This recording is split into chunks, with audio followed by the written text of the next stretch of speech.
Hey everybody, this is Jelly coming in with our first take for the 90s first. I want to welcome our special guest Cicero over here, who's going to come in and hang out and give a friendly debate with, co-host Mike. Why don't you guys say hello? Yeah. Hello, guys. Good to see you again, Cicero. Good to see you too again, Mike. Ready to get taken down here? Yeah. Yeah, so it's the first take of the 90s first time for me to be on the 90s first take for the first time this episode is ever happening for the first time of any episode that has ever happened. Sounds like the last episode when I talked about control. Firstly. Yes. Oh, well, yes. First. That's the first thing that I have to say. Okay. Yo, this is my first time meeting you, Cicero, which has been wonderful so far. It is. Our little bit of get to know each other before the actual podcast began. Dude, I'm sad I missed the other one though. Well, now there's a first time for you to re-listen to it and check it out and feel like you've met me for the first time yet again. And firstly, that's a good first take. There was Spy Kids 4. Is there that many of them? Oh my god! Yes, there were more than that. I think it was like Land Before Time. Cool. Spy Kids 4 was in 4D, so not only was the movie in 3D, but like the fourth dimension was time or something like that, and they kept throwing in time in all of the things that they had to say during the course of the movie, like it was the secret word from Pee-wee's Playhouse. All of that first wordplay in the beginning of this episode made me think of Spy Kids 4. So shout out to Spy Kids 4. Ladies and gentlemen listening, that is the only podcast you will ever hear a shout out for Spy Kids 4. There you go. That is why you tune in. Yeah, yep. Heard it here first, and also heard it last. Here first. Oh, yes, you heard it here first. This is the first time you heard it here first. Right. This is already on. We're on rails, right? Guys, first take. Super glad to be hosting this because video games are not exactly my forte, even though I've played them for decades. Let's jump into our first segment, which is covering video game news. And right off the top, we've got a big lawsuit between some big names. Mike, what you got on it? Well, man, this was... first of all, this wasn't out of the blue, right?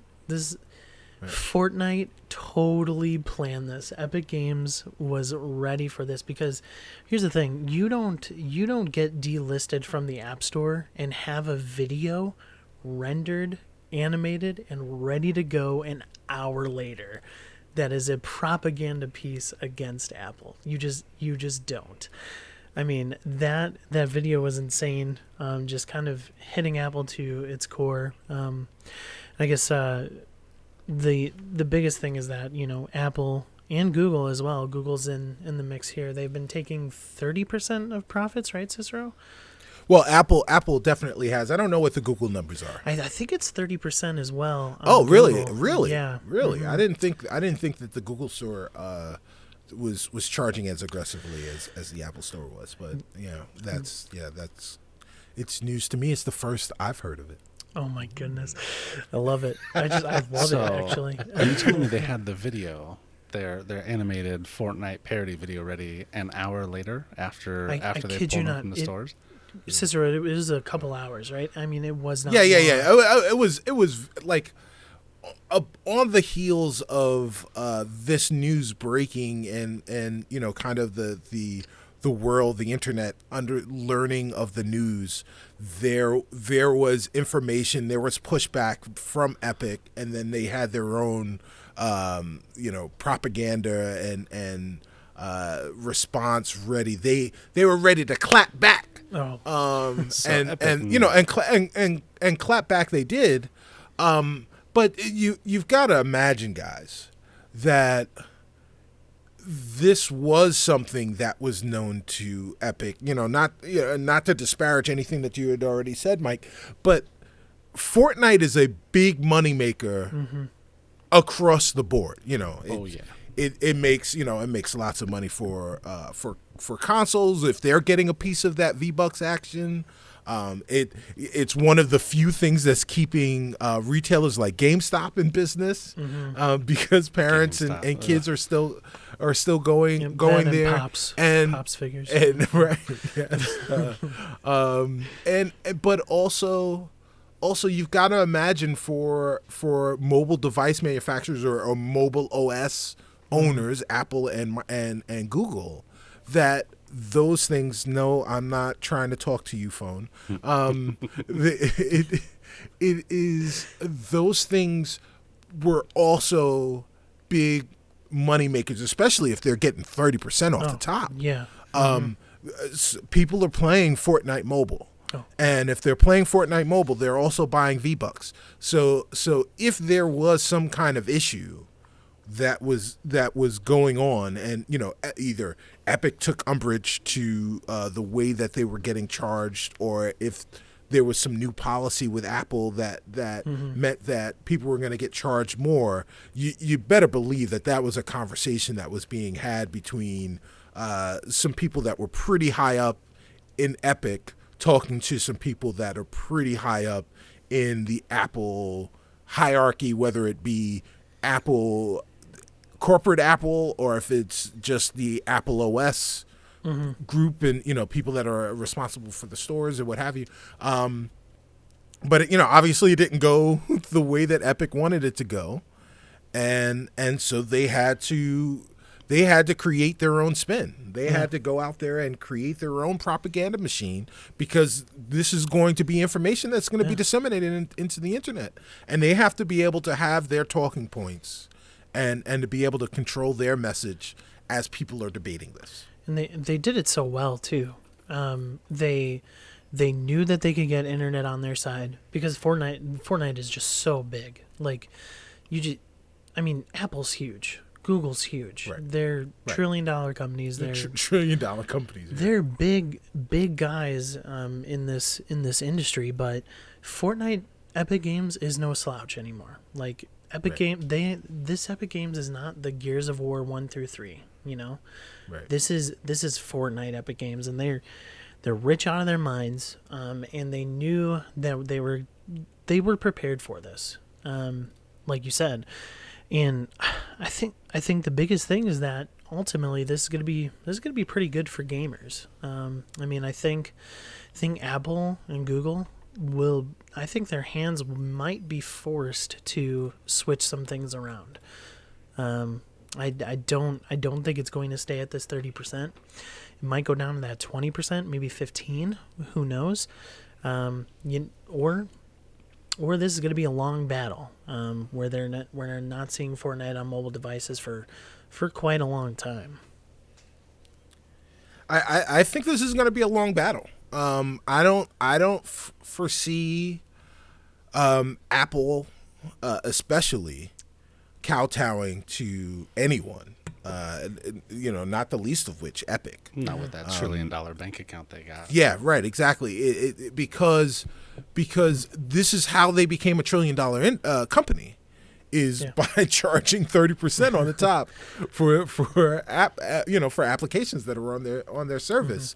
And if somehow they manage, Epic manages to strong arm Apple into giving them a better rate, then that just opens up the floodgates for other companies. What's Zynga gonna say? Yeah. Is Zynga gonna be like, hey, we're not doing that? Or Tencent, even Tencent. Right. Exactly. Exactly. Don't let Tencent get involved in this. No. And then you really have a problem. Then Apple really has a problem. Yeah. And I don't think that they're willing to open that Pandora's box of I don't know, being reasonable. I don't know, being reasonable. That's hilarious. Not being profit hungry, greedy. Right. Yes. Right. So I don't blame. I can see how they would not want to to go back on any deal that they've already made, where they come out being the bad guys for charging too much, and then have to say, "Oh yeah, well I guess we'll just take a little bit less," and now everyone else is going to go, "Yeah, well what about me?" Right. And how many thousands of app developers and companies But are on the flip side of that, though, Epic Games is fighting a battle for every small developer out there, because there's a small developer. No, even the indie games. I'm talking about indie games. Yeah, like, they're right. Those well, guys that is also the spin, right? That's also the spin that they're the big guy that is facing the bully, exactly. They are the Witcher that is out there slaying the dragon for the villagers. Gotcha. The villagers being those indie games and all that other stuff. And, maybe, right? Maybe they are. But They really, might be that night. They look really, like a knight. I think the Witcher just wants some dragon ribs. Well, no, I'm himself. I'm with you on that. He's not really worried about whether or not the village gets burned down. If I'm picking up what you're putting down here, all right. Fortnite wants money, right? Yeah. I mean, they're just as guilty as Apple. Right. They're just as guilty as Google. At the end of the day, Right. they're in it for their business, and the smaller indie developers who can't afford the 30% to be taken off the top, they're rooting for them, and Well, it's so, man. Oh man, this is gonna sound terrible, right? Because I'm about to defend Apple in that statement. So don't do it's it. not that We can move on. right, but it's not that the indie guys can't afford the 30%, right? Apple they provide a platform, and they have a revenue sharing structure that is built into that platform, and you as a developer who needs a place to have your product be shown and be purchased needs Apple to provide that space for the platform. So whatever that revenue share is, you can afford to make it be that. Now, of course, if I'm an indie developer and I'm eating oodles and noodles while I'm programming my apps and I'm getting 70 cents on every dollar, I would much rather get 90 cents on every dollar, but I'm happy with the 70 cents on every dollar that I'm getting now. Yeah. And, look, that sucks. But again, I don't think Apple's going to be reasonable in that, in that case where they're going to say, oh, yeah, well, we can't. They're the ones who, and this is going to sound terrible again, but they're the ones who can't afford to take 25 or 20 or 15 or 10 cents on every dollar. Because they've got shareholders. They've got to make sure that instead of just being $1 trillion company, that they're a $1.2 trillion company in a year or two. Yeah, always pushing the envelope to get more. Right. To be better. So I mean that's the thing. And if they capitulate to Epic, then they're completely revamping their entire store, and I just don't see them doing that. No, I don't. For a goofy video game. Well, yeah, I mean, you gotta think that this ends in a plea deal, something like that, there's lawsuits involved, we'll see, but the interesting thing is that you have companies like Microsoft that are doing something like Game Pass. Like, what is the revenue share on that? How much are they taking? You'll never know. We'll never know. That's the thing. Is it profitable to send your game straight into Game Pass? Who knows? There are a lot of companies that are doing it. There are a lot of games that have premiered on Game Pass. Yeah, I know, and it's crazy to think that some one of the quintessential $1 trillion companies has this amazing service that kind of they somewhat probably buy the rights to get this game onto their platform and then give a revenue share back to the developer. So I think it's just I think it's a fascinating story, and I cannot wait to see how it plays out. Yeah. Well, I mean, I think if there is going to be a game of chicken in which Epic decides that they're going to get in their Ford Fairlane and drive with their lawyers against Apple and their Cadillac, whatever, and their lawyers. Yeah. Epic's they're gonna pump the brakes first. Yeah. Like this is, I mean, there is just no. I mean, again, Epic has done phenomenally well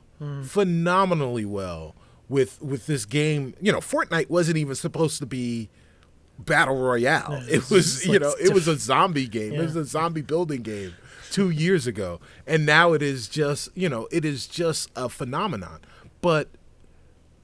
And it has made Epic tons and tons of money. It has been wildly much cash. successful for Epic, but in nobody's world are they ready to get into a protracted, prolonged legal battle with $1 trillion company. Well, Who's we'll used see. who's used to legal battles? I mean, Apple's no stranger. Yes. Apple's no stranger to be Stranger into to- yes. decades-long litigation. You're not gonna be. Right. You're not gonna be sitting here going, "Oh man, what are we gonna do?" Right. Apple's. They Right. got the coffers. They're gonna back it up, and they're not gonna back down. Well, that's the it'll be thing too. You make a interesting. good point, Jelly. Is that iPhones don't need Fortnite to be extremely successful. So I mean, No. you got that No, on. they do not. So we'll see how it plays out. All right. Yeah.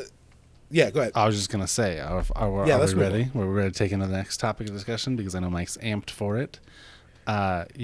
Mike, you got it. You let us all know Tony Hawk's new demo.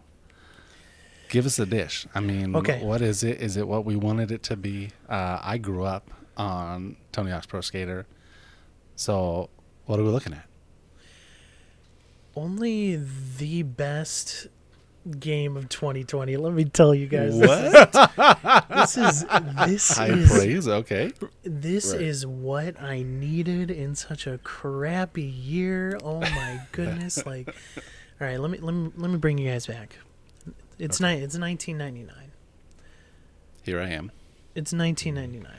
Getting older all the time. N64 in my house. Got Mario 64 in there. We got GoldenEye. Well, guess what just comes out? Tony Hawk's Pro Skater on cartridge. Let me tell you, you open up the box, you blow on the cartridge, you put it down in the N64, and you're playing Warehouse, man. And so, when I heard the news that Tony Hawk Pro Skater 1 and 2 was going to be remastered, I had to pre-order it. I had to get access to this demo, and let me tell you, I did not know I needed a high-res remaster of Tony Hawk 1 and 2 until I played that demo. Oh, man, it brought back so many feelings. The Rage Against the Machine song, the original one, is in the opening montage, and then you get to the title screen, and it's the exact same song in the title screen from Tony Hawk Pro Skater 1. Man, I'm just... The wave of nostalgia rolled over me, and it was some of the best feelings that I've ever had playing video games. You guys pre-order it, and then if you don't want the game, cancel the pre-order. Just play the demo. I don't care. You need to. Oh man. Cicero, were you a big, THQS? No, I wasn't, man. No, I wasn't a big Rage Against the Machine fan.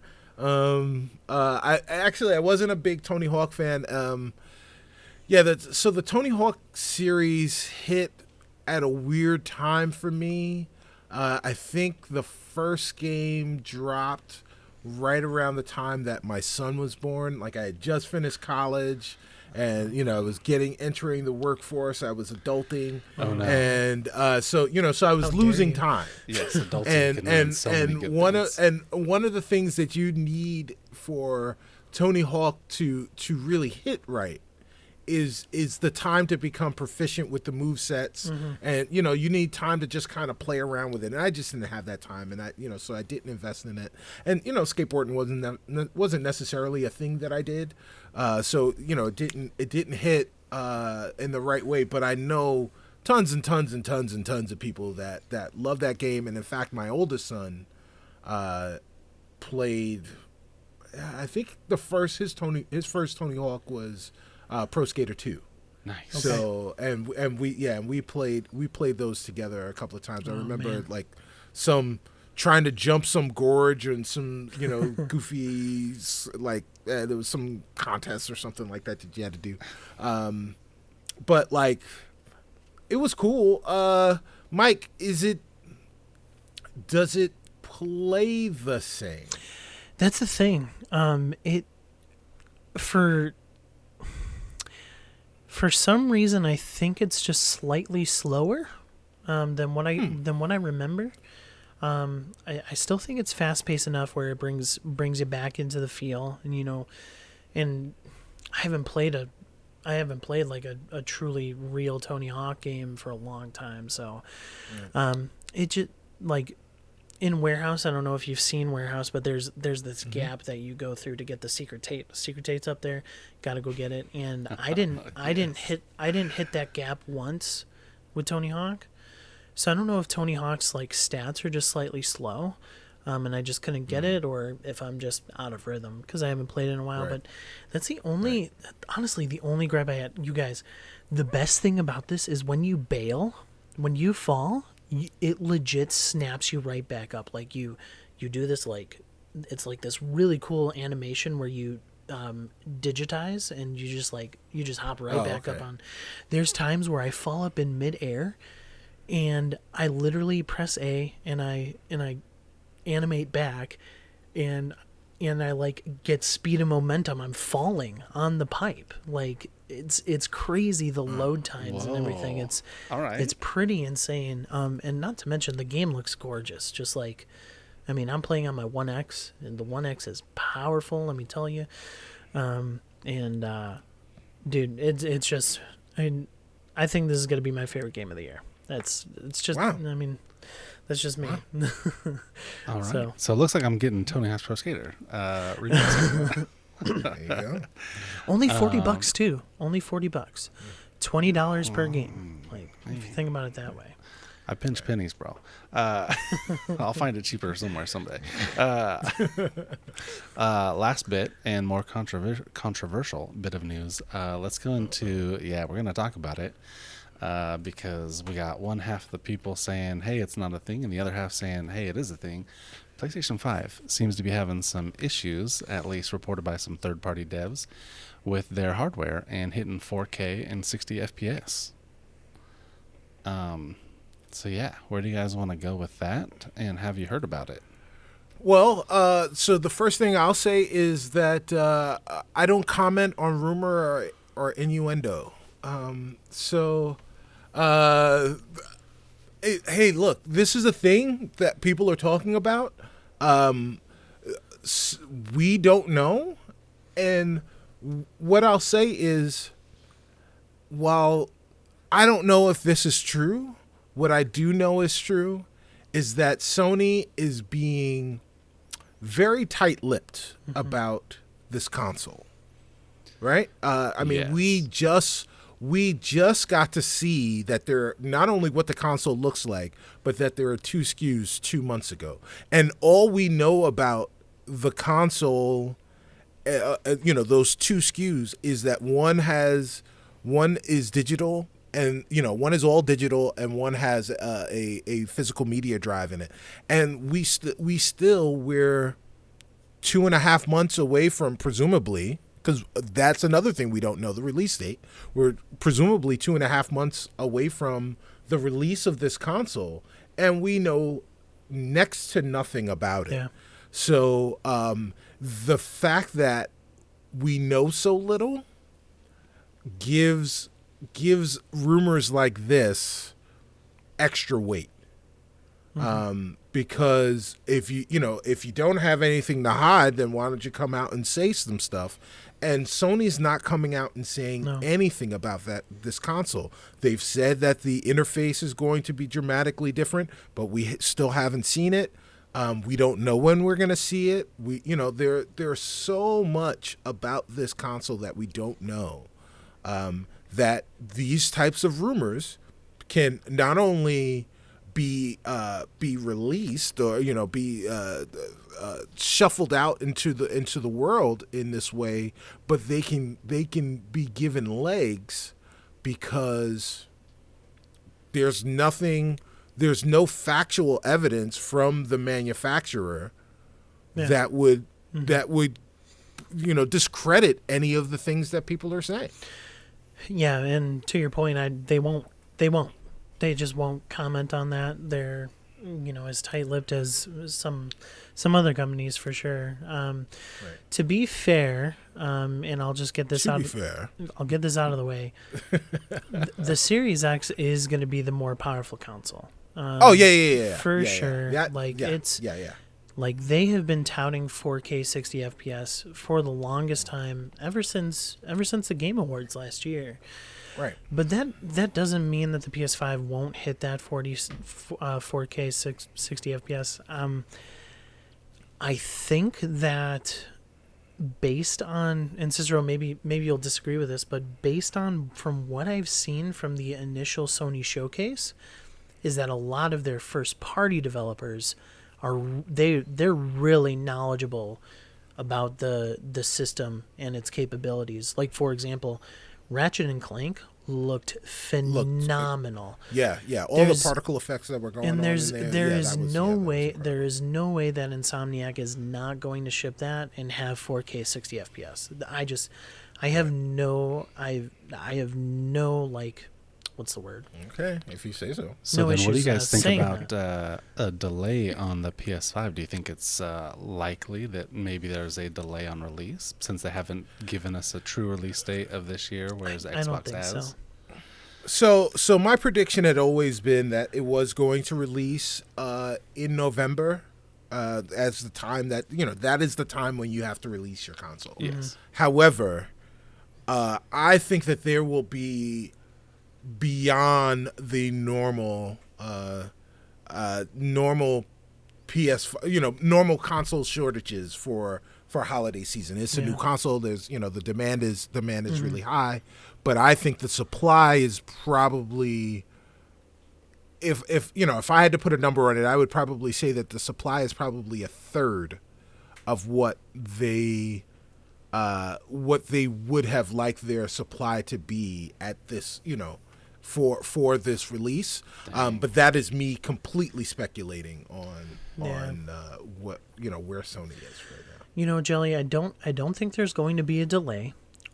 Although Nintendo has proven that you can release a console in spring and just completely dominate the market. I mean, just Switch has been killer. They haven't necessarily dominated. PS4 has probably sold still better, but I mean, but at the end of the day, Cicero's right.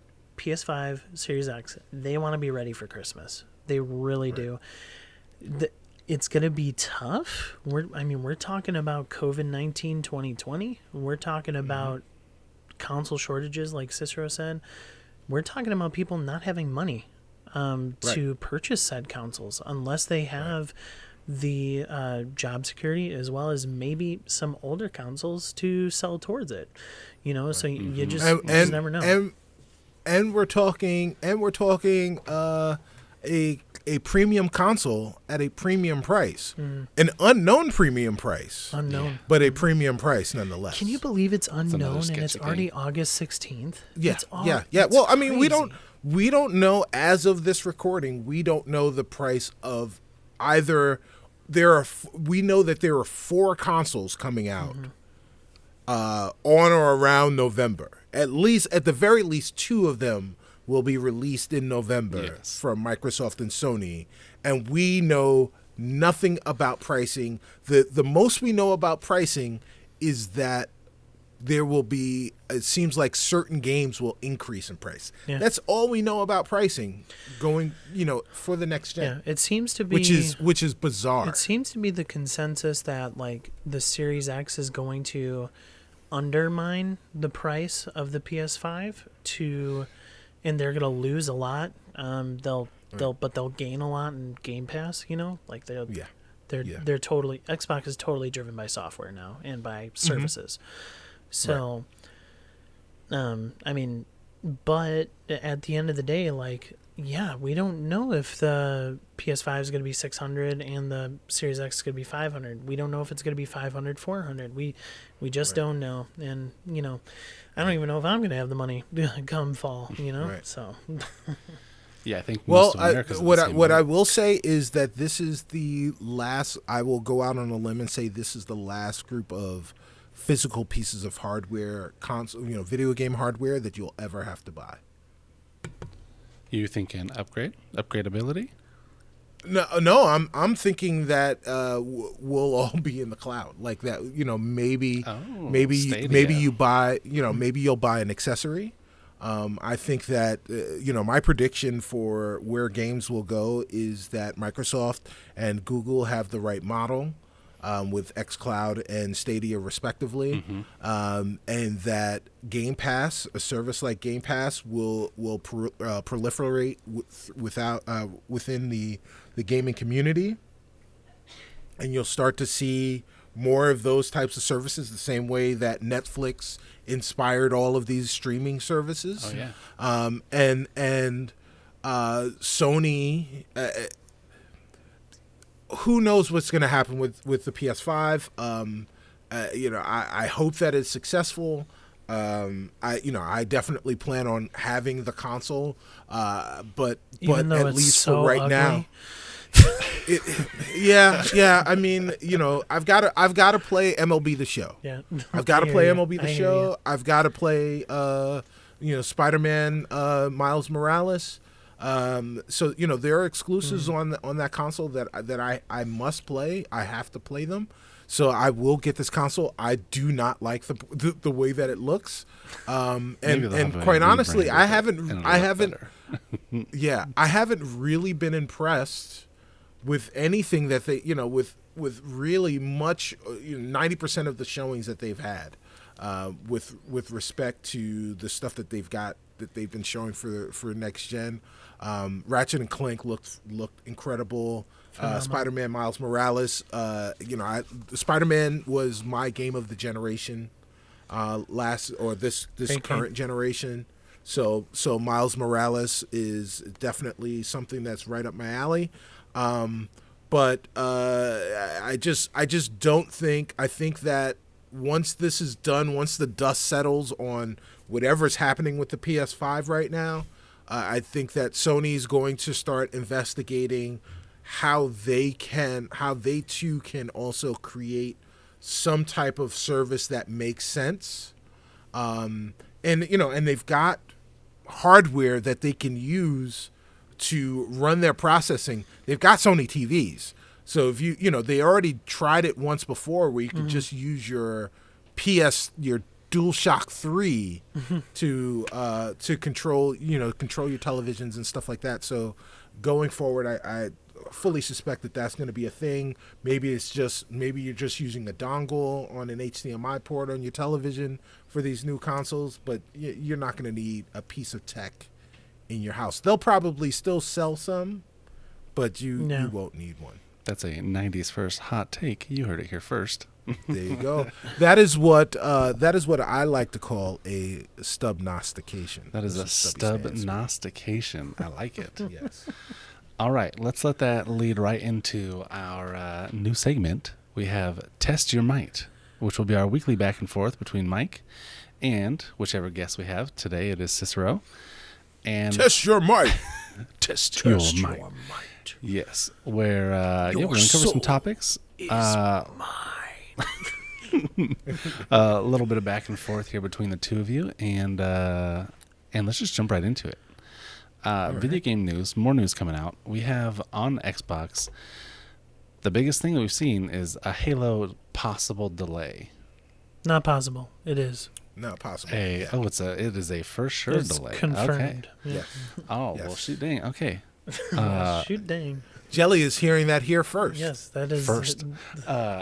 That's what we call a callback, guys. Cicero, jump right in. Guest of honor right here. Guest go Yes. first.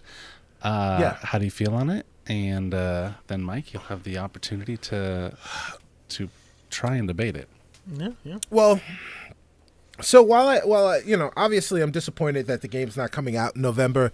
The delay is good. This delay is good because the game wasn't ready. So if your game's not ready, and even if it's your flagship game, and Phil Spencer was on the Unlocked podcast with Ryan McCaffrey. Shout out to Ryan, and he said on that show that no game is bigger than the release of the console, including Halo. And he has made good on that promise. Dang, you're gonna bring out Phil Spencer in this argument, man? Come on, hey, well, I'm just bringing out what Phil Spencer said. What I mean, he's the goat. That's what he said. The man said it. I heard it, so I'm just repeating it. Fine. You heard it here first. No, you didn't. You heard it on. No, you didn't actually, or maybe you did. If this is the first time you're hearing. So, but here's the thing. Like, your argument's flawed.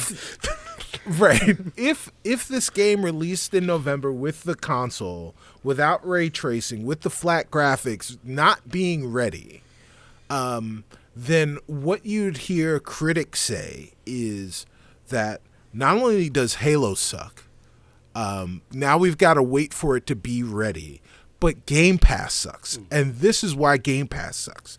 Game Pass sucks because it gives Microsoft the latitude to publish unfinished games and give them to you for the price of the subscription service. And that's not what you need. What you need is, what Microsoft is leaning heavily into, two things in this generation. One was Halo Infinite, and the other was Game Pass.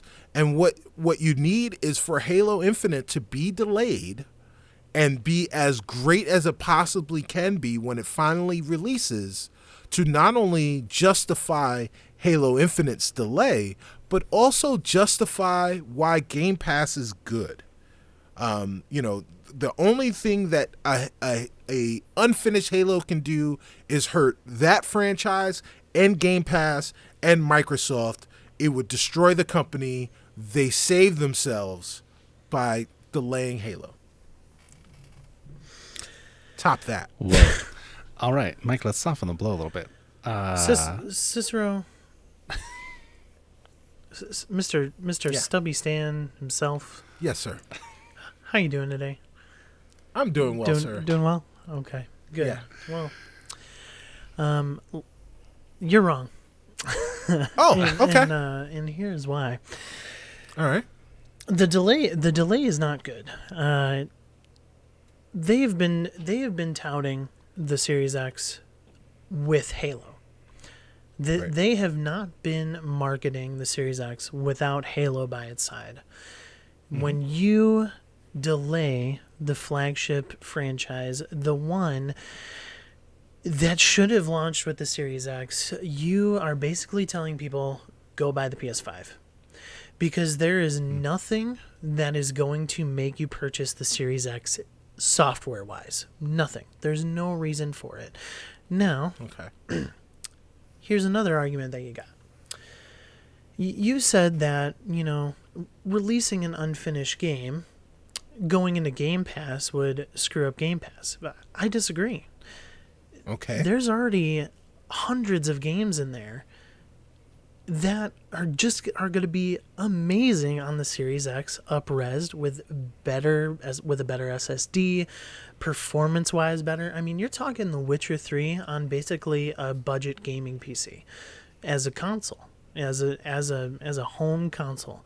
I don't think Game Pass is not even a budget gaming PC. Yeah, that okay. Series X is going to be a mid-tier PC. Yeah, I'll give it that. That's my fault. That's my bad right there. But Game Pass will not suffer.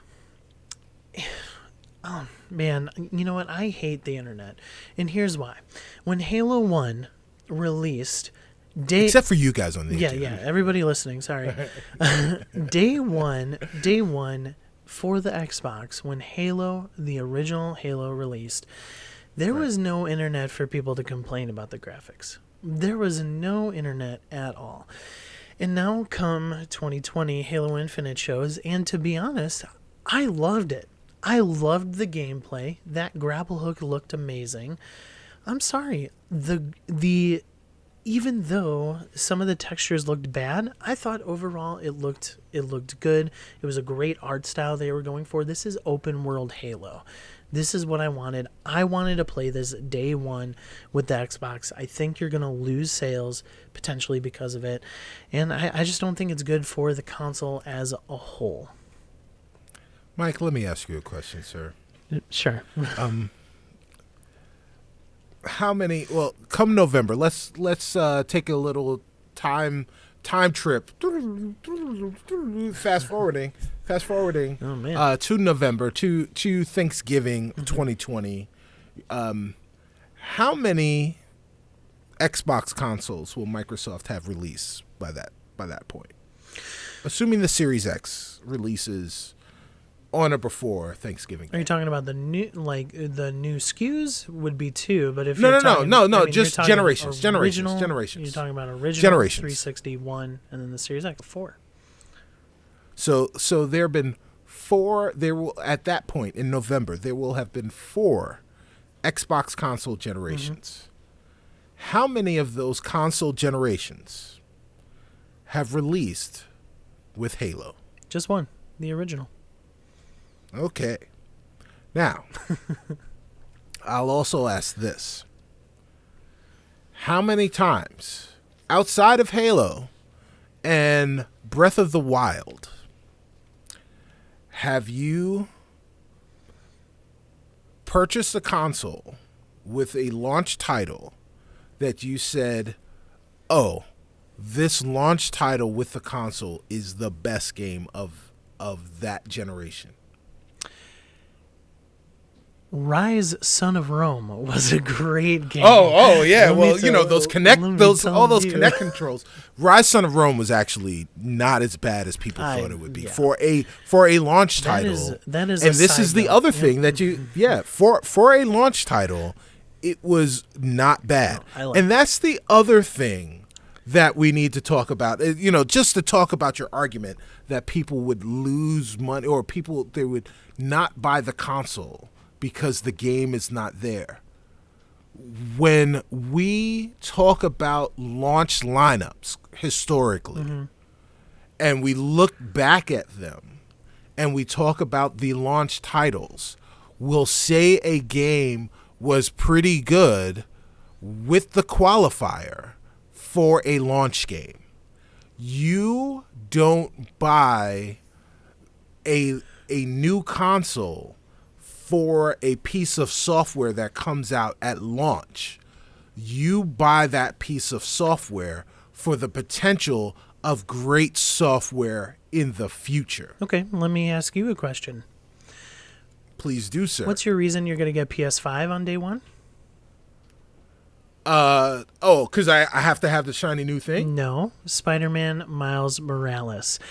No, I'm getting it because I'm gonna get this shiny new thing. No. Spider-Man, yes. But here's the thing. So yes, when I get my PS5 day one, I will have Spider-Man Miles Morales because Spider-Man Miles Morales will be there and available. And I won't have Halo. Right, and you won't have Halo, but you'll have a whole bunch of other games. But here's the thing. I'm going to play Spider-Man Miles Morales. It's going to be 7, 8, 10 hours. And then maybe I'll play it again. And then it's going to be done. I'm going to have a great time. It's going to be done. Yeah. And then I'll have this console, and I'll be looking for software to play on that console.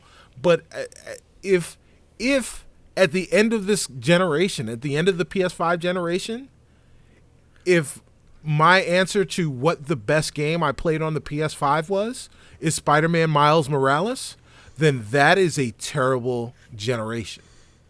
That is a terrible PlayStation console generation. I am not buying my console for the software that releases with the system.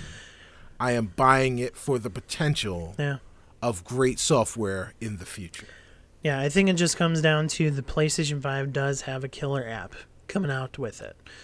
And that's what people are going to be dragged to. I mean, and without Halo, people are going to, they were on the fence. Right. They're saying, hey, there's going to be Halo, and it's going to be the more powerful and the better console.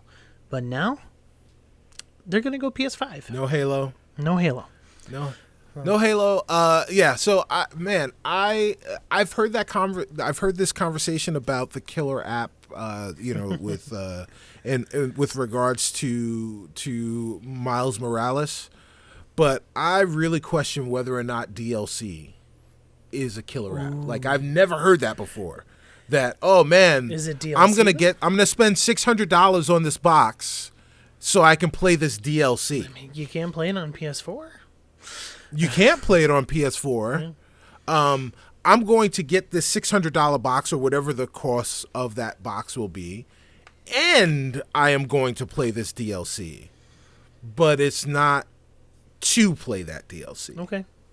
I hear so, but like I hope people aren't thinking that they're going to get Spider-Man 1.5 with Miles Morales or 1.75. All right. Hey, let's leave it up to the audience and you guys listening. You decide. Mike, Cicero, who takes it, who wins, and what's the final verdict on it? Let's take that PlayStation conversation and keep it going with the next one. PlayStation 5. Controller locked in, no backwards compatibility with the PS4 controllers. Mike. Man, this is not good. This is not good. You're talking about the PS4. What is it, Cicero? Correct me if I'm wrong. 125 million units sold. Correct. People have PlayStation. Correct. Maybe more. People have PlayStation 4 controllers in their junk drawers, just like the Wii controllers.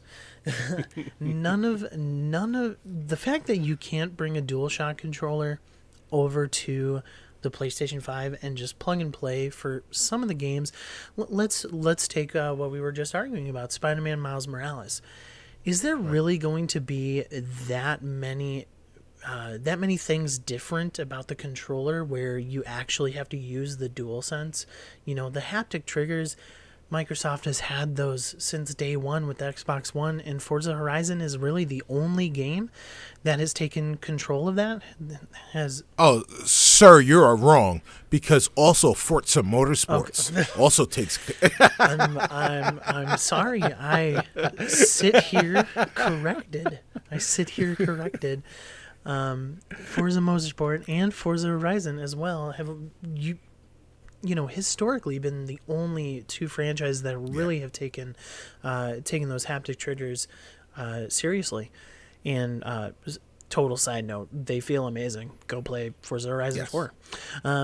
Anyway, there's no reason that you couldn't plug the PS4 controller, the DualShock 4 in and play Spider-Man Miles Morales. There's just no reason. People plus, I heard a good argument the other day, and I'm going to reiterate it. The DualSense is probably going to go up in price. I mean, we've had $60 controllers for a long time now. There's no way that the DualSense is going to stay at $60. People don't have the $70, $80, whatever it's going to be, on top of buying the console to get like an extra controller, to have an extra controller laying around. But they already have their PS4. They already have that PS4 DualShock 4 in the junk drawer. Like, give people the opportunity to use their controllers going forward. This is something that Microsoft is doing extremely well. Day one for the Series X, you could use every single controller, even third-party controllers, on the console. It's a game changer, and I think in the end, it saves a lot of money. I have an Elite controller here. An Elite controller that came out in the Xbox One generation. When I get the Series X, I could plug it in there and start going and start playing. And I think that's amazing. I think Sony should do something about this. Well, Sony is doing something about it, Mike. I don't know if you're aware, but if you have a PS4 game and you're playing it on your PS5, you can use your PS4 controller. Right? So, I mean, go right ahead. What a shallow argument. Go right ahead. But if you want to play a PS5 game, You can't use a DualShock 4. Come on now. 4 and 5 don't match. You need a DualSense controller. That is what you need. Let me talk. That me talk is some what they- sense into you. Right. I've got DualSense over here. Okay. Right? Not just 1 cent. I've got 2 cents. They're dueling. DualSense. And that's what Sony's providing you. So, I mean, listen, there is technology in that controller. There are microphones. There are microphones in that controller that eat up the battery. That every single developer, both first and third party, will use extensively and provide Sony with a leg up on their competition, because every single game that is released for the PlayStation 5 will take full advantage of that DualSense controller. And it is so important that you can't. It's just the technology doesn't work. You know how, when Sony was talking about, when there was this big conversation about crossplay, online crossplay, and Sony said it was too hard. Yeah, they're behind the times. We just can't do that. Remember when people had PSN names, they had PSN names for a really long time, and they wanted to change their PSN names, and Sony said they can't do it. It was too hard. There was too much technology tied into their PSN names. This is the same thing. It's the same thing, man. There's too much technology. There's too much riding on the DualSense for you to use your DualShock 4. You don't want to use old and busted. You want to use the new hotness. And the DualSense is the new hotness. Nobody's getting shocked anymore. Everybody's got sense, man. Sony knows that. Sony understands that. Get on board. And yeah, it may cost you $70. But life's hard, man. Listen, Exactly. If you want another, if you want, Life's hard. if I you don't want have another, 70 if bucks. you want another controller, you'll get an extra job. You'll work some extra time, right? That worked for Sony in the past. It will work for them in the future. Okay.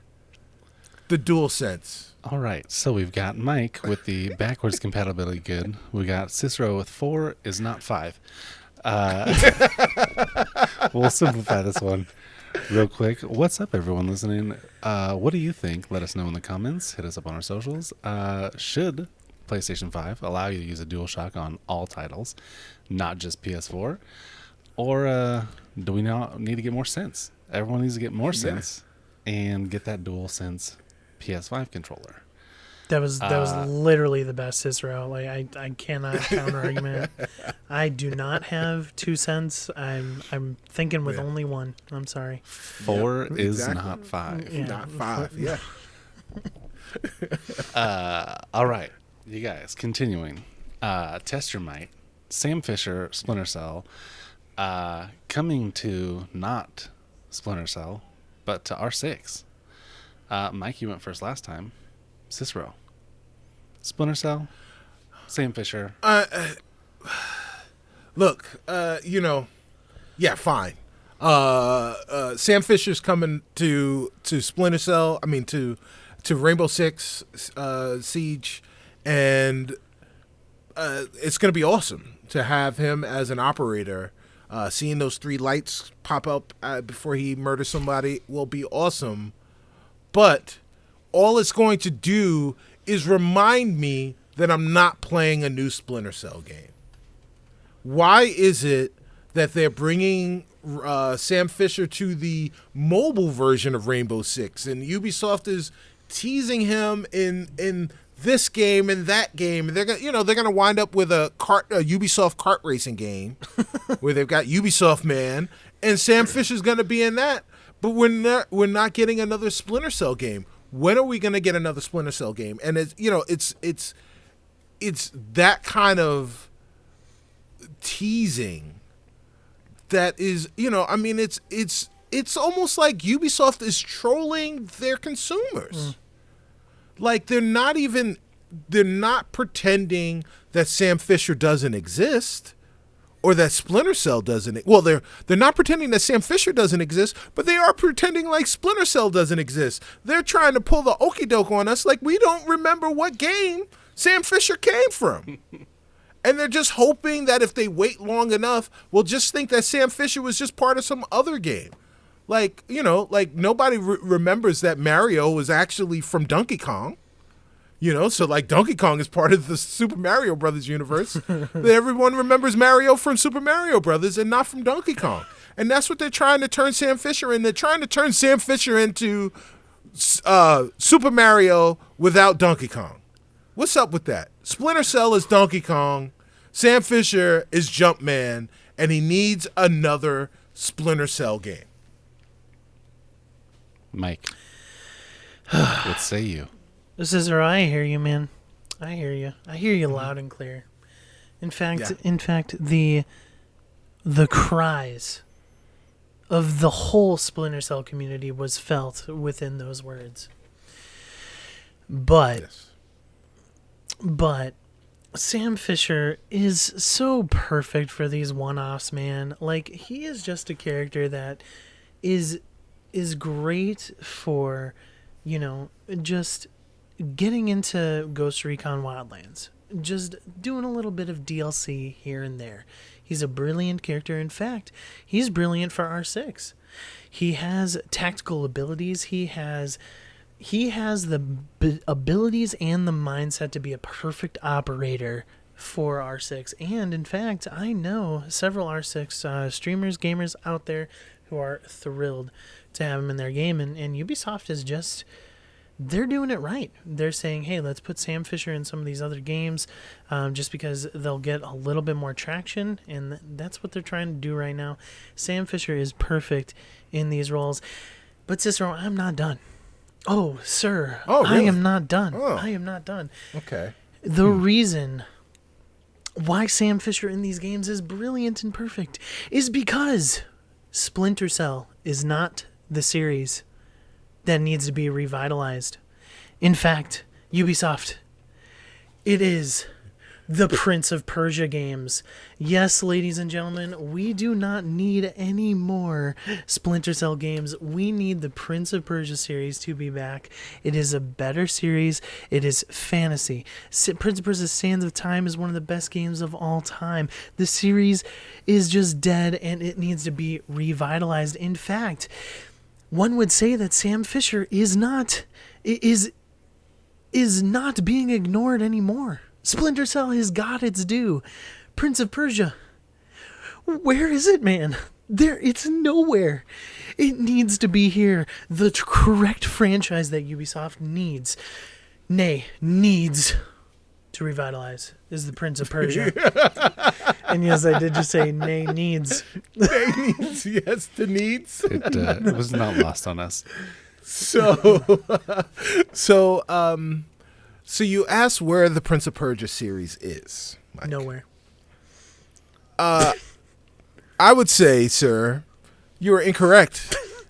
It was in the previous two Assassin's Creed games. This is where the Prince of Persia games were.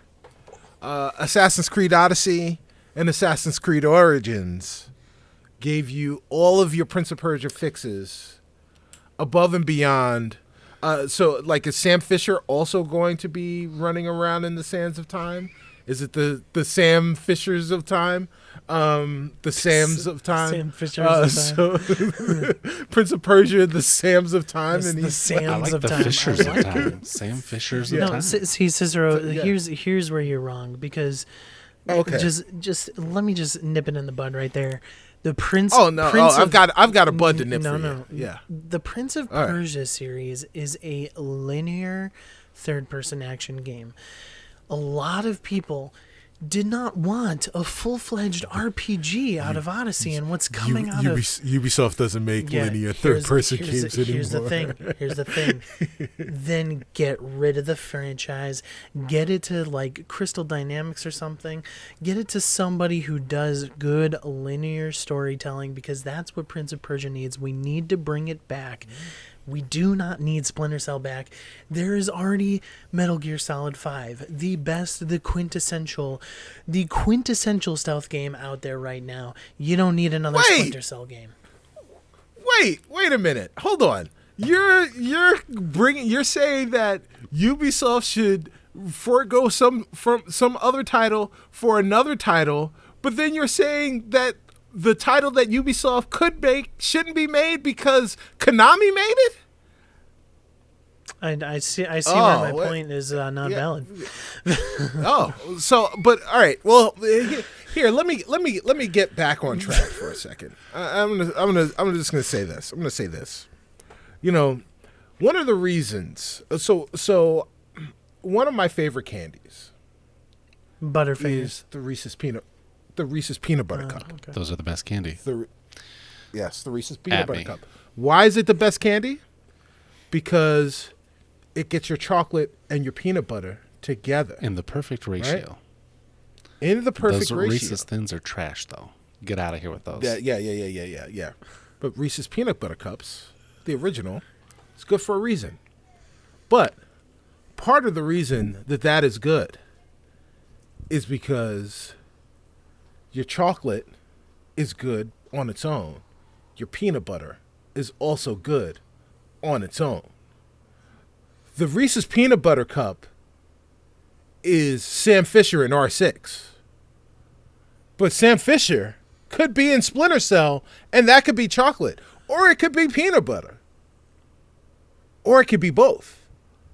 In R6.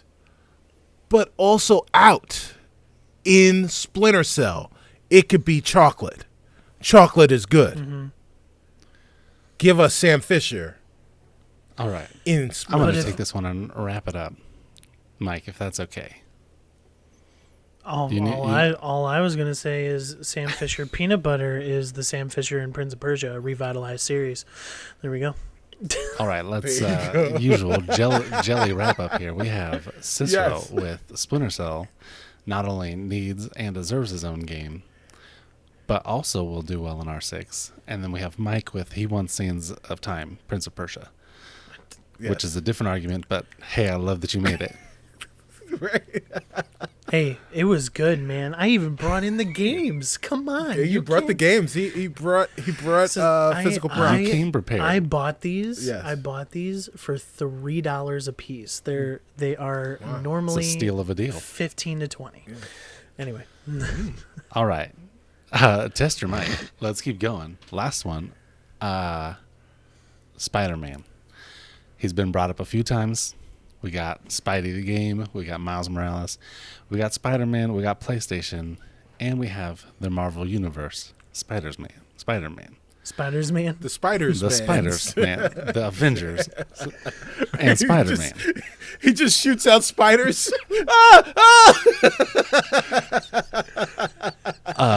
So, Avengers making Spider-Man an exclusive to Sony. Who's taking it? Which one of you wants it first? Let's hear. I went first last time. So Mike. Listen, Sony. I think we're phrasing the question like, is Sony feeling sorry about this deal? Like, do they really care? And the answer is no. It's Sony doesn't care. They love this exclusive, and it is good that Spider-Man is on Sony PlayStation 4 only. It is good for them because, let's be honest, they know how to make the right deals. You don't see Xbox doing this anymore. Xbox is too chicken. They had that thing with Rise of the Tomb Raider a while ago where the game was only exclusive for about a year on that platform.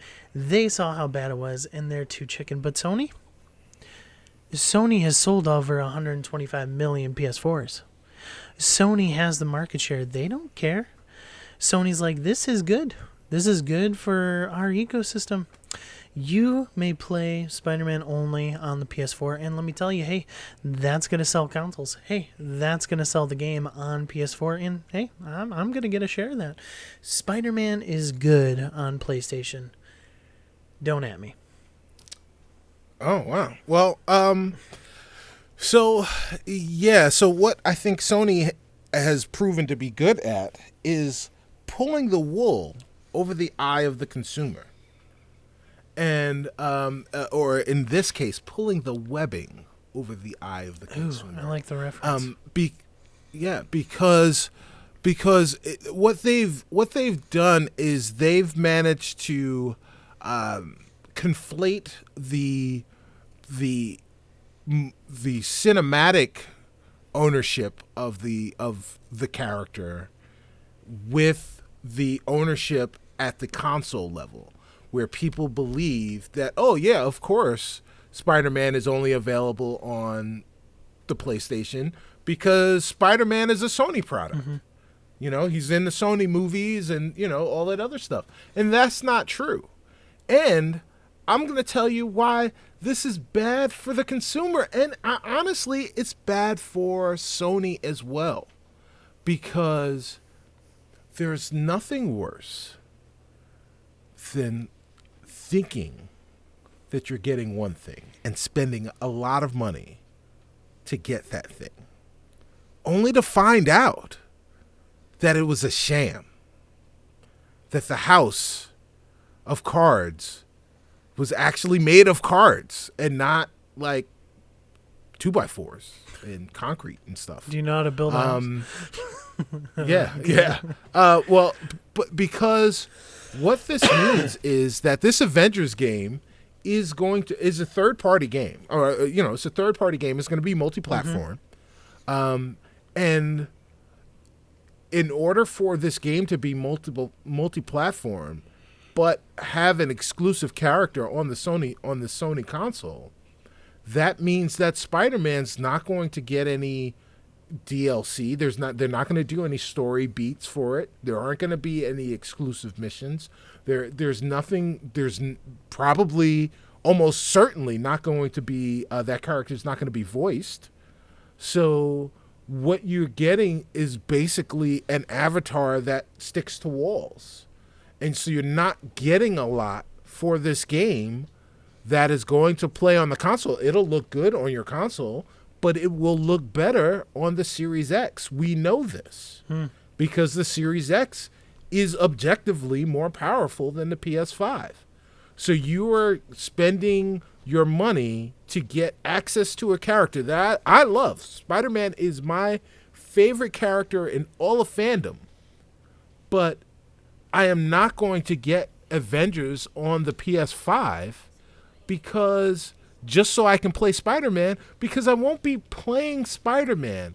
I'll be playing fake guy who sticks to walls that has the Spider-Man logo on him. And really not even playing any of that when it really boils down to, I'm just going to be doing Iron Man's quest or Miss Marvel's quest as fake Spider-Man.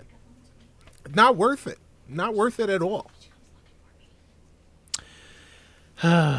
Cicero. Yeah, Mike. Yeah, My friend. My good buddy. You know, I'm flipping ahead. the table. My heart is too wrecked right now. I cannot argue this. Spider-Man needs to be on every single console. This is ridiculous. I'm flipping the table. I'm done arguing. Well, it is. You win. Yeah, it is. It should be on every console, because then if we got it on every console, then we could actually get some Spider-Man edition. But now we're not going to get those. Yeah, dude, now we're not going to get those ever. I can't do it. I'm sorry. Minus Spider-Man.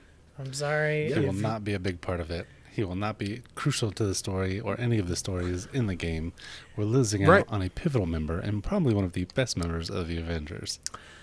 That is correct. Man, if people thought that I was Jelly makes the most cogent argument. If people thought I was going to keep a straight face on that, I just can't. I'm sorry. I made my argument. If you don't trust me anymore. You had to then, play the game, man. You know, we could have Cicero arguing for me every week. I don't know. I'm just no. Spider-Man needs to be on every single console. This is absolutely ridiculous. It is not a consumer-friendly thing. Xbox has done this in the past, and they have seen the fruits of it, and it's bad fruit. It's sour, and it's. I'm very surprised that Sony is, and rather, I would say, I'm very surprised that developers are still kind of taking these deals. You know, but I mean, it's a lot of money. It's a lot of money. Right, you know? right. You're going to say no to it? Yeah, exactly. Right. Hold on. Hey guys, can we just have Spider-Man over here? No, come on. We want to keep it with, like it's not really consumer friendly. We've got all these plans. Hold on a second. Beep, beep, beep, beep. And and then this truck of money just backs up.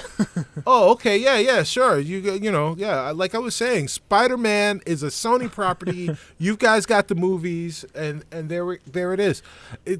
This is so for those people who want to look at the story that we were talking about earlier with the PS5 and the issues that it's having. If you're looking for coals or logs to throw on that fire, this would be something that I would throw on that I would use to throw on that fire. Understanding how hollow this move is by Sony and what it portends for the game, for for the consumers on the PlayStation, and thinking that they're going to play something meaningful with Spider-Man. And maybe I'm wrong. Yeah. Maybe there will be some, like that they'll go out and they'll spend a lot of money to make sure that Spider-Man is a fully fleshed out character, and that's that there's stuff that the PlayStation consumers are going to be playing that Xbox and PC players won't be playing. Maybe that's the thing that will happen, but I really doubt it. But if you don't have confidence in your console, if you don't have confidence in the product that you're selling, or you think that there may be problems with it, then maybe you do spend the money to secure things that will win hearts and minds, because you know that you can't do it based off of your own product. Well, I'm not saying that that's the case. Mm-hmm. I'm just saying that someone could make that case. Let me put it this way. This is a deal that is not good for Crystal Dynamics overall, because if you think about it this way, there's over 125 million PlayStation 4s in the world, but there's probably double, maybe even triple that of Xboxes and PlayStations in the world. Or no, Xboxes and PCs in the world. So, I know for me, personally, I'm refusing to buy this game now. Because I wanted to play it on my One X, and then eventually my Series X, because they are the most powerful consoles ever to exist. And I won't be able to play as Spider-Man. And yes, Cicero, you make a good point. Yeah, maybe he's just a shell of an avatar. Maybe he just has, a special moveset. There's not going to be any story or surrounding him, and that's probably what's going to happen. But at the very least, then give me some exclusive characters on Xbox and PC. Give me Wolverine. I'll take Wolverine. Do some exclusives for the other consoles that can save some face, and ultimately, if I had Wolverine as an exclusive character, I'm inching closer to buying the game. You know what I'm saying? What if they make an exclusive character for the Xbox family of consoles? And it's Master Chief. Master Chief is an Avenger. I mean, right. but let's make that point. Like Soul Calibur 2 back in the day, every single console had their own character, and that's awesome. I played as Spawn. Yeah. Spawn was the GOAT of Soul Calibur 2. Right. But that's just not happening with this, and I think it obviously shows bad on Sony. and it's going to prove bad in the long run, I think, for Crystal Dynamics, and not to mention the game hasn't wowed a lot of people anyway. So That is correct. anyway, Jelly, That is correct. I watched some Let's Plays of some people playing through the beta, and the one thing that I will say is, even as one of the people that I was watching was talking about how much he enjoyed the game, was there was a sequence that he was playing where he was playing as the Hulk, and the Hulk is, it's the Hulk, and he is punching things that are charging up, and the punches are, like he is removing hit points so that you can see the life bar draining on the characters, but the characters aren't there. They aren't reacting to being punched by the Hulk. So this character is charging up for his own powerful attack. He gets hit by the Hulk, and he's still charging up for his powerful attack. So, I'm not exactly sure if I hate to say this, but the level of realism in this, game with the giant green monster is and Iron Man, Thor, maybe a little lacking. I get you. Right. But yeah, Spidey for all. Yo, Sony has done 3, maybe 4 good things with Spider-Man in the last decade. Right. The best thing, in my opinion, we'll start with that. In my opinion, Miles Morales, probably the best Spider-Man that we've gotten, in my opinion, hands down ever. Into the Spider-Verse, yep. Yeah, I Into the freaking Spider-Verse, love it. I can't praise that movie enough. The comic book feel, Fantastic the character, the way that they did it. That movie is amazing. The second greatest thing that they've done, the game for PlayStation. That game is gorgeous. It's beautiful. Yes. I love it. I'm super mad. It's one of the most things that I'm pissed about is that I can't play it because I don't have a PlayStation, so I don't even get the opportunity to play it. The third thing, they allowed Marvel to have Spider-Man. That's such a good point. When they owned the movie rights, Sony said, "Okay, Marvel, aka Disney, you can use it. You can have your character back." Yes, that's exactly it. You could let you hold on. And then the arguably fourth thing is they stopped making their own live action films because they messed it up bad. They had Tobey Maguire, which was good, and then it got bad. Then it got bad by the third one, Right. and then they Andrew Garfield it, and it didn't work. I'll always defend the first Andrew Garfield film. Yes, yeah. ASM was good. I really enjoyed ASM. Yes, it's the second one, the one with Jamie Foxx as Electro. Jamie Foxx. Oh, Jamie Foxx was awful. Rhino was cool though. Yeah. Yes, but the movie was bad. But movie was Rhino was very only bad. in like the Making last worse. scene. Yeah, they kept making worse versions, and Sony has just not done a good job. They, like I said, with Miles Morales into the Spider-Verse, they need to keep making those. I will watch those forever until I die. That movie was insane. It was so good. Yeah, so good. They let Tom Holland be Spider-Man, which I think was perfect. The best casting they've had. Yes. He was actually young. He wasn't a man. Yeah. Right. And he plays the character, Peter Parker, super well. Perfectly. Yes. As well as Spider-Man. And then, Right. other than that, I haven't seen him do anything good with Spider-Man. Maybe it's time they give up and they give it back to where it should be, which is over with Marvel. They need to give those rights up and let everyone have a play. I mean, well, no. Especially coming here's to the game. thing. Here's the thing, Jelly. They don't own the rights to Spider-Man game-wise. I was just about to say, you're falling into the trap, Jelly. No, I thought they owned. You're falling don't they into own the movie trap. rights? They own the movie movie rights. They own the rights. movie rights. So Yeah. That's but it, in just the games- movie rights. In games, they don't own them. Right. Like Spider-Man. And what is the developer doing right now?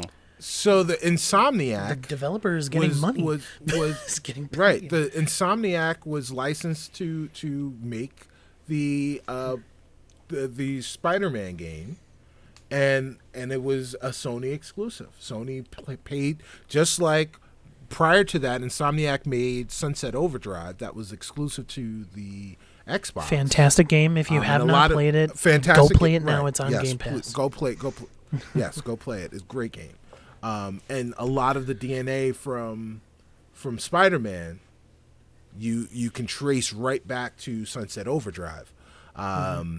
but yeah, so they, Insomniac went back to Sony, and they got the rights to make this game. Sony was like, "Hey, we've got the rights for the Spider-Man game. You guys want to make it?"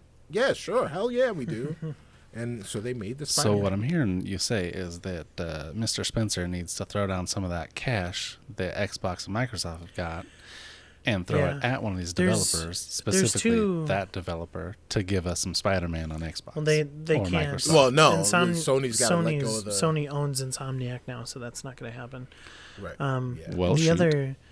I've heard that argument, Jelly, but at the end of the day, I don't want Xbox doing these deals. I think it puts too much bad light on them if they did it, and it's just not their mentality now. Xbox is so consumer friendly now that this is just not a consumer friendly move. And so what we really need is a third party to that. come out and say, "Hey, I'm willing to make the Spider-Man game for every console," and then have them sell it to every console. That developer has to be responsible for, "Hey, I'm going to give it to Sony. I'm going to give it to Projekt Red.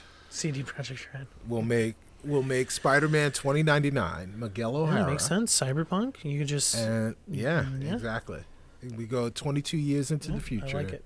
The sequel to we go to Nueva York, Cyberpunk 2077, Spider-Man 2099. Yeah, it's Spider-Man 2099. Awesome. Why not? And it'll be multi-platform, cross-play, cross-generational. Xbox That's PC exclusive. Cross-play, multi-platform. Coming to everyone Switch. Can hang out with everyone. Cross-saves, yeah. Right. Dogs and cats sleeping together. Mass hysteria. That's what we need, though, especially in 2020. Yes. Yo, let's round it out. Yes. Let's close it out. Cicero, thanks for being here. Yes. Tell everyone where they can you, find you. Give us some plugs. Okay. Well, plug it in. If you like me, you can follow me on all social media platforms at StubbyStan. StubbyStan.